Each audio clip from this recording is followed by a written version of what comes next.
Alamak, bateri dah nak habis pula. Wire mana? Wire. Alamak, wire tak bawa pula. Kalau korang pergi berjalan tapi lupa bawa wire charger, tiba-tiba bateri dah nak habis, ada call penting nak jawab.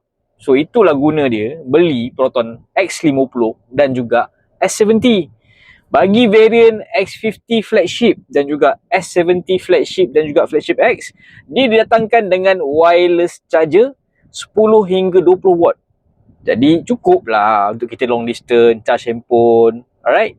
So jom kita tengok macam mana dia berfungsi. Jadi biasanya wireless charger bagi Proton X50 terletak di bahagian sini, dan manakala untuk Proton X70 juga duduk di bawah bahagian dia punya radio dia. So sekarang kita contoh X50 ni.